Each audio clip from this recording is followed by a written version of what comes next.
Bonsoir madame et merci de m'accueillir une nouvelle fois. Mais merci à vous, monsieur l'ambassadeur. Bonsoir à tous et bienvenue sur Monaco Info pour le best-of de la semaine. Une semaine, une nouvelle fois riche en actualité, lors de laquelle nous avons abordé différents thèmes. Il aura notamment été question de l'assouplissement des mesures en France, de la fermeture de l'unité Covid-19 au centre hospitalier Princesse Grasse ou de la campagne vaccinale en principauté. Nous avons également parlé de relance, qu'elle soit touristique ou économique, d'enseignement ou encore de sport. Bref, sans plus attendre, voici le best-of de la semaine. Il est monté par Véronique Rodriguez. Le gouvernement a décidé d'avoir des étapes successives de desserrement, sachant que nous avons encore à peu près 60% des lits d'hôpitaux qui sont occupés par des malades de la Covid. Et donc, c'est encore un souci, même si évidemment, dans l'ensemble du territoire français, le taux d'incidence baisse à partir de mercredi 9 juin en France. Les restaurants seront de nouveau ouverts. La jauge pour les spectacles augmentera. Donc, nous sommes dans une pente assez favorable. Mais nous gardons toujours en tête qu'il y a de nouveaux variants qui apparaissent.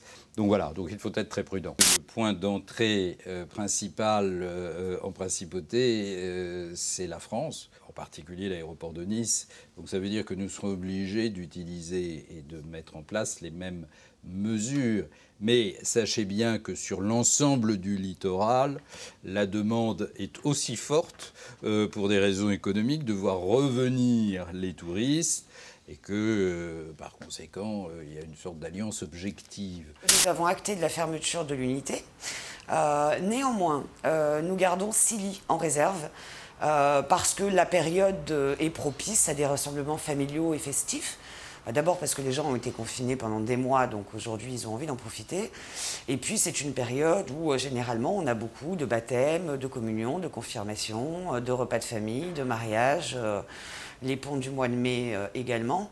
Donc on garde quand même par sécurité 6 lits de disponibles pour d'éventuels malades Covid qui seraient amenés à venir dans nos services. Il est certain que le confinement amène à une diminution de la circulation du virus, ça c'est prouvé. On voit aussi une baisse du taux d'incidence et une diminution des hospitalisations. Alors les hospitalisations, elles diminuent à Monaco, mais pas seulement. Sur tous les Alpes-Maritimes, on compte seulement 23 patients hospitalisés. Donc vous voyez qu'on s'inscrit dans un environnement, toujours, le virus ne connaît pas les frontières. On s'inscrit dans un environnement qui est favorable. Mais cet étau qui se dessert, cela va permettre au personnel hospitalier de respirer un peu, ils en ont besoin. Respirer, oui et non, parce que là, on reprend la chirurgie. Le bloc orthopédique a rouvert il y a une dizaine de jours. On a repris en charge également les urgences traumatologiques et ça laisse de la place dans les autres blocs pour opérer davantage. Donc en réalité, là, on est dans un rythme qui est très très soutenu, avec un hôpital qui est plein toutes les semaines. Donc souffler, pas encore. Néanmoins, sur le plan psychologique, le fait de pouvoir à nouveau se détendre quand on sort du travail, je pense, est très bénéfique. Pour se protéger, aujourd'hui, les visites sont toujours interdites. Elles sont possibles, les visites aux patients, je parle. Elles sont possibles dans la filière gériatrique, bien sûr, et en psychiatrie, et en soins palliatifs, dans des conditions qui sont beaucoup plus larges. Elles sont aussi possibles sur dérogation du chef de service, avec un certain nombre de réserves qui vont de l'état de santé du malade à la vaccination du visiteur ou sa capacité à présenter un test PCR ou antigénique négatif datant de moins de 48 heures. Alors aujourd'hui, la Principauté a vacciné plus de 17 700 personnes, ce qui représente environ 46% de la population de la Principauté. Et 80% de ces personnes vaccinées ont déjà reçu l'injection de rappel. Depuis le début de la campagne de la vaccination, les standards téléphoniques sont pris d'assaut, les rendez-vous sont remplis. Et la tranche 18-35 ans ne fait pas exception à cet engouement. Je pense que tout le monde a compris que la vaccination est la seule possibilité pour lutter contre la maladie, éviter les formes graves. Preuve en est d'ailleurs le nombre de cas positifs qui est en perpétuelle diminution depuis plusieurs semaines. Et puis les gens ont vraiment envie de reprendre une vie normale, de pouvoir se réunir à nouveau en famille, de pouvoir profiter, aller au restaurant et partir en vacances. Et tout le monde a bien compris que la vaccination est la solution. C'est aujourd'hui la première fois que l'industrie touristique européenne a pu se retrouver à Athènes. Et il était très important que nous donnions ce message qu'il est possible de se déplacer dans les meilleures conditions de sécurité. Donc Monaco est cité à titre d'exemple.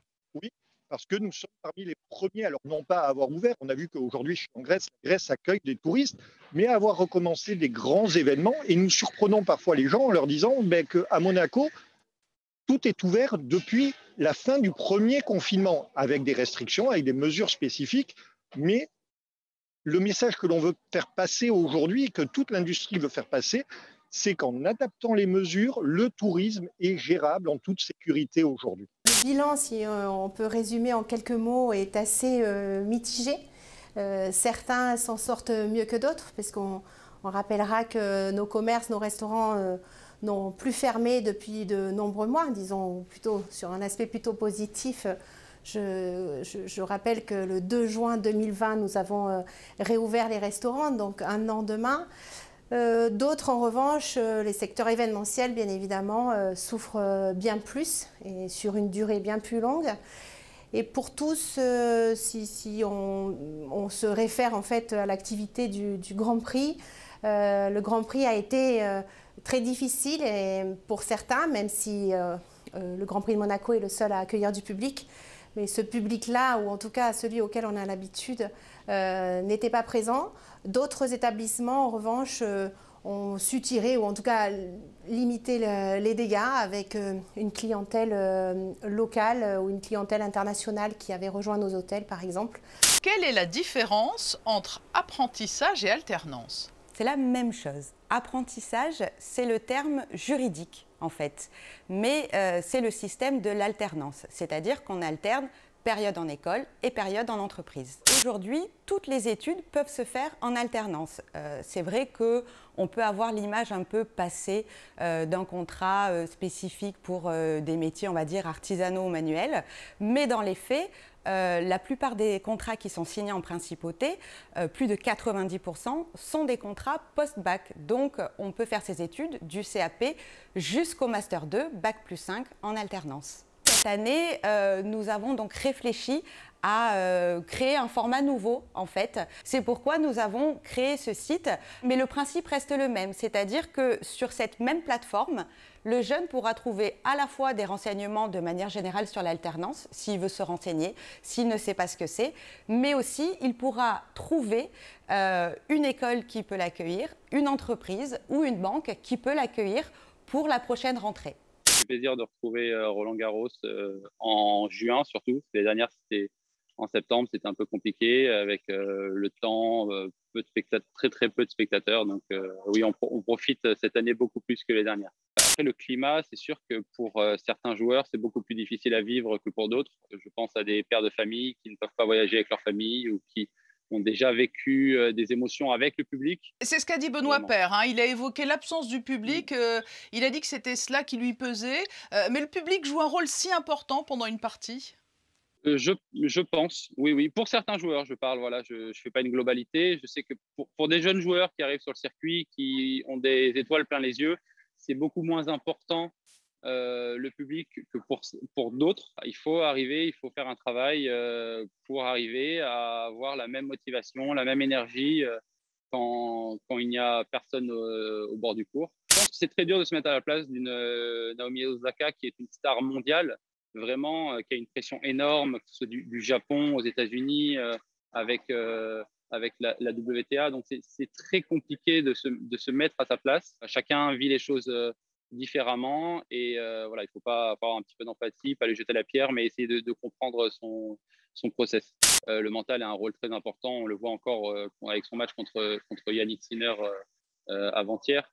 Les moments importants, il faut arriver à les gérer et voilà, tout le monde joue bien au tennis et ces moments-là, c'est ça qui fait la différence. Voilà, donc encore une fois, c'est un travail à faire au quotidien pour tous les joueurs de circuit et voilà, c'est là où encore une fois les meilleurs joueurs font la différence.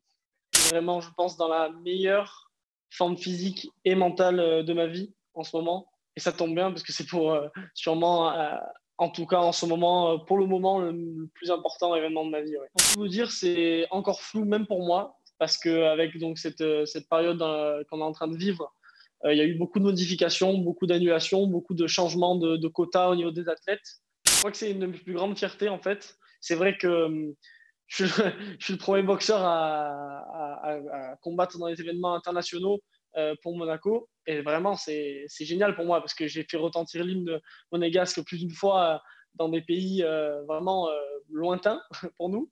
Et ça a été vraiment un grand moment. J'ai eu vraiment des frissons plus d'une fois dans ma vie grâce à ça. La fierté de représenter son pays au haut niveau et à l'international. Avant de nous quitter, détour par le web, les vidéos qui vont suivre nous ont fait rire, sourire ou impressionner. C'est le best-of des réseaux sociaux proposé par Alexandra Salustri.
La joie de retrouver les terrasses et n'oubliez pas tout de même que l'abus d'alcool est dangereux pour la santé. Le best-of est à présent terminé. Merci de nous avoir suivis.